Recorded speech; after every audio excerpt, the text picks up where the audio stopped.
How you all doing? I'm not seeing enough smiles. Or is it the light that's blinding my eyes?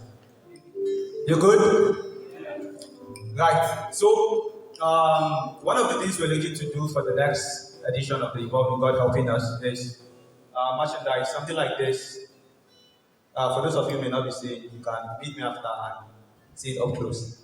This is the Evolving. One of the things that is a brand thing for me, and actually most creatives, most poets, is the whole beats thing. It's kind of cool. And for those of you who are wondering, yes, this is also a spoken word poetry thing. It's just that not every event carries it. So if you happen to be interested, we'll probably do some t-shirts and other things like that as well. If you happen to be interested, we'll keep you updated. Just look out on my space, and as we get on to the planning of the next one, we'll keep you updated with that. Shout out to my guy, What's Space. He does beautiful beats and necklaces. You can meet him and get him to do some of that for you. And it's not an owned franchise or anything. So if you like this one, you can meet him straight up and have him go ahead and make it for you. I'm just saying that we'll probably have it in bulk or something to give out or sell with the next one, right? So I've been having to talk with a couple of people about my journey so far, and recently a friend of mine got to work on the project collecting thoughts from writers, 42 writers, and he published it in a journal titled On Writing and Becoming. I was privileged to be part of the people who contributed to the journal, and I've gotten to a point where virtually everything I write is written in such a way that it can also be read out, and every piece of writing is a conversation I'm having, whatever form it takes. And I thought it would be great to share it with you all. Shout out to Unga. Love you, man. You'll get to hear a bit more about that. So,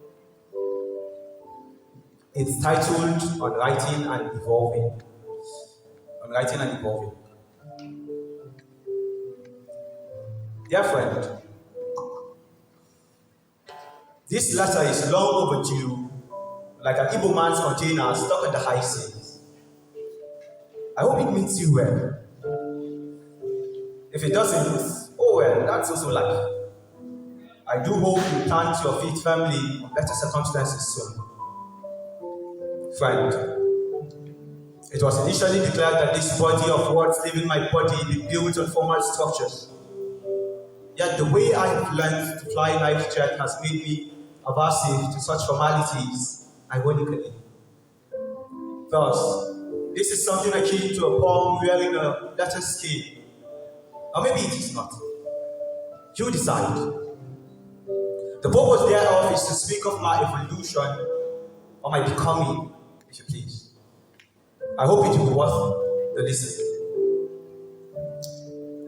The thing is, it's only he who has climbed and now sits at the top of a tree that should speak with authority on tree climbing. This is what I believe. And it is why I feel uneasy about speaking to you of what evolution takes. Friend, you see, like Langdon, I have never stopped qualifying for the job. I would much rather tell you that than try to convince you of the importance of climbing this writing tree a certain way, with certain tools. So, what follows are tidbits of my evolving, and maybe how I've learned to be better at wooing the beauty that poetry is.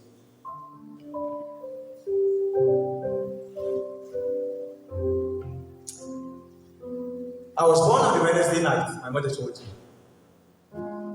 And because for a half-orphan boy, mother is as God, I didn't think her capable of lying. With a few more of the sketchy details she supplied, I had the story of my birth figured out, something as dramatic as my personality is most days, as I already will tell you. Imagine my surprise when I visit to the calendar, some 22 years later, revealed that I was actually Thursday's child. Was I deceived? Hardly. I still tell the story till today, and far be it from me to think mother a liar or question her honesty. The point here is this: sometimes dates would be different or forgotten, numbers would get mixed up, and details might get foggy, but the story is perfect from them, and the beauty of expression found therein will never cease. Friend, never ever lose your stories. Find the memorable or make it in every moment. For when all else fails and writer's block strikes, he who holds stories close will never be at a loss for expression. I grew up wanting to be a banker because bankers were the richest people my baby mind could think of since they worked in the money houses. And I promised mom I would buy her a Roka, if you are able you understand. Later on, I wanted to be a pastor because my Sunday school teachers were impressed by my penchant for memorizing Bible verses and my love for the wondrous stories therein. You see, I was fortunate to grow up in a time when the noise wasn't as loud, the truth was taught aright, and finding God wasn't so hard. Anyway, I discarded that notion a few years later and drifted back to banker, then lawyer, then engineer, then computer guru, and finally information scientist. As it happens, I'm now in a theological seminary. God gets all the credit for that one. Friends, I say this to say that I am no genius, no prodigy. I didn't grow up having poetry creeping my soul. Those who know will tell you I actually stumbled upon it twice. So in 2015, I auditioned to perform a cover of Dolly Parton's It's a Live song at a teen concert, only for JJ to declare my voice was suited for singing. Though she did invite me to join her poetry group, The Scribes, and I accepted. Thus, I ventured into the world of spoken word poetry. I enclosed poetry in quotation marks because looking back, that was hardly poetic stuff. As it happens, it was not to last. The Scribes disbanded, I went back to boarding school and forgot poetry existed. If not for the occasional mentions in English literature classes, the ones I did attend, and school social events when I was called upon to recite the Jobs, Africa, my Africa, or the Vultures poems. I was not to read poetry again until 2018, when I stumbled upon the flyer for Punchline Poetry Society's Deceptive Truth event on Facebook and set out to attend. A few moments after I walked into the venue, I was utterly blown away. I met Youngland after the event and had him add me to the Society's Facebook group. A plus to that event is that I met Mundaka, who was going to be an accomplished comrade in words that I would be proud to call my brother any day. Now, three things happened to me when I joined PPS. One, I was drilled on the technicalities of poetry, its various forms and devices, and made to see how absolutely important reading is to the evolving of a creative's mind. Oh God, madam, read! I marked that out when I was going through this side.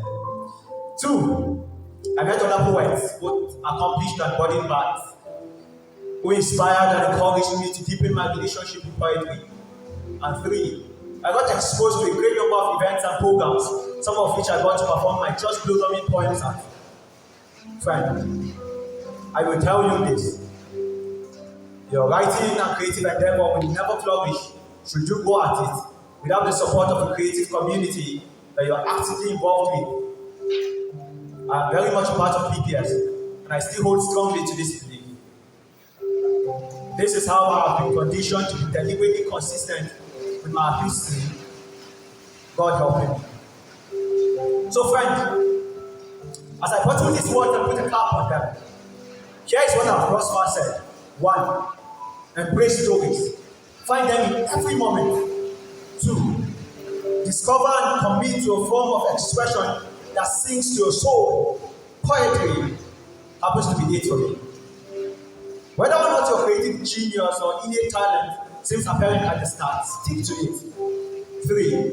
Look out for and join a community of creatives committed to the same form. It is that which will determine whether you die or thrive in the long run. And of course, make good friends. As much of them as your soul speaks the same language with, they will prove essential to your successful journey down life's path. Finally, friend, if I have sounded like Yoda speaking to a Padawan, sorry if you're not a Star Wars fan. It's not my intention at all. These are truths I have lived and I am still living. Believe me. This is partly how my way is being forged to soar with the eagles up high and how the journey has been so far. I hope your creativity fares well, dear friend. See you up there. Sincerely yours, Iveh.